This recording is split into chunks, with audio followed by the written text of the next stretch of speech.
बीड लोकसभा मतदारसंघामध्ये टोटल 2355 मतदान केंद्र आहेत। या सर्व मतदान केंद्राच्या जे काही पोलिंग पार्टी मतदान कर्मचारी ज्या ठिकाणी काम करणार त्यांच्या डिस्पॅचच्या अंतिम टप्प्यात आहे। सगळे जणांनी आपापलं साहित्यसुद्धा घेतलेले आहेत। ते आता थोड्या वेळाने अर्धा एक तासामध्ये ते त्यांच्या पोलिंग बूथला जाण्यासाठी रवाना होतील। तसं ट्रान्सपोर्टचे अरेंजमेंटसुद्धा सगळ्यांना करण्यात आलेली आहे। सगळी सुविधा आता केलेला आहे। बूथवर सगळ्या सुविधा जे भारत निवडणूक आयोगाच्या निर्देशाप्रमाणे दिलेलं आहे त्याप्रमाणे तयारी केलेलं आहे। शेडची व्यवस्थासुद्धा केलेलं आहे। मतदारांसाठी पिण्याचे पाणी तसेच प्रत्येक मतदान केंद्राचे जे काही लोकेशन आहे 1479 लोकेशन्स आहेत। त्या ठिकाणी जे एक्स्ट्रा क्लासरूम्स आहेत तेही उघडण्याचे निर्देश दिलेले आहे। मग तिथे मतदार बसू शकतात पण म्हणजे उन्हामध्ये उभं राहायची गरज नाही। त्या ठिकाणी बेंचेसची व्यवस्था बसण्यासाठी केलेलं आहे। एक एक्स्ट्रा क्लासरूममध्ये पाळणाघर हिरकणी कक्ष या पद्धतीचे अरेंजमेंटसुद्धा सर्व ठिकाणी केलेलं आहे। म्हणजे जे कोणी महिला ज्यांच्या लहान बाळ असतील एक मनात एक हे असो की लहान बाळ घेऊन कसं जायचं म्हणून, परंतु कुठल्याही प्रकारची काळजी करायची गरज नाही।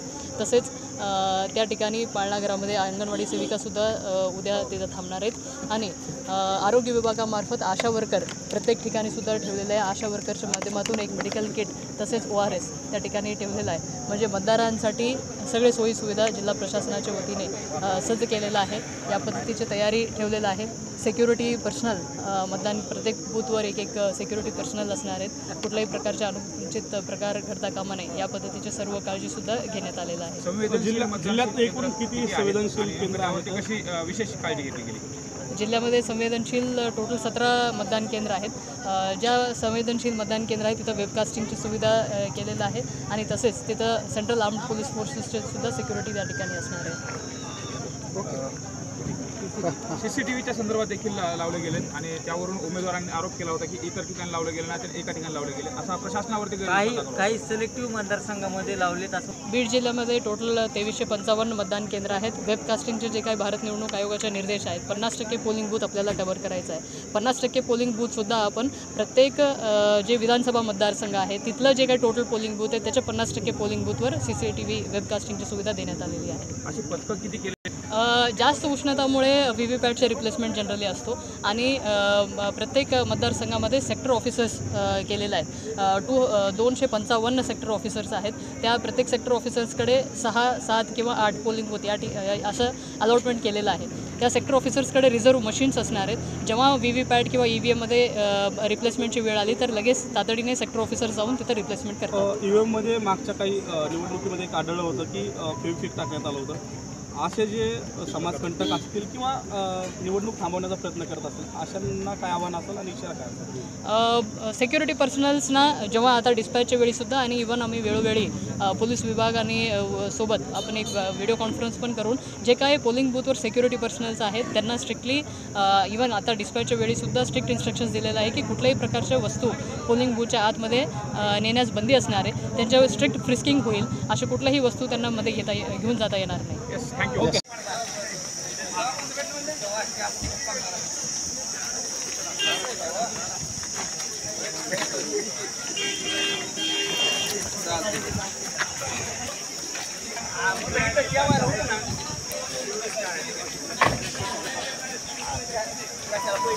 गाडी सापडली का?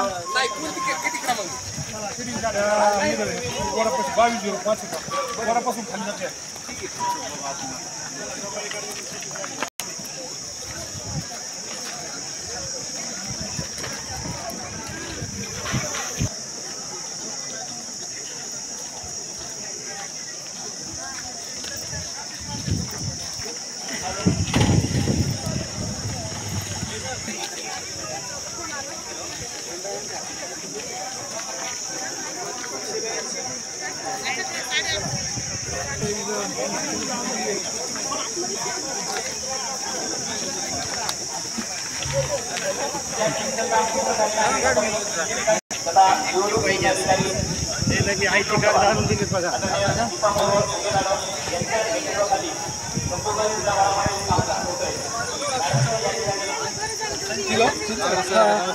नमस्ते हो नेते वेळ लागणार आहे हे काय काय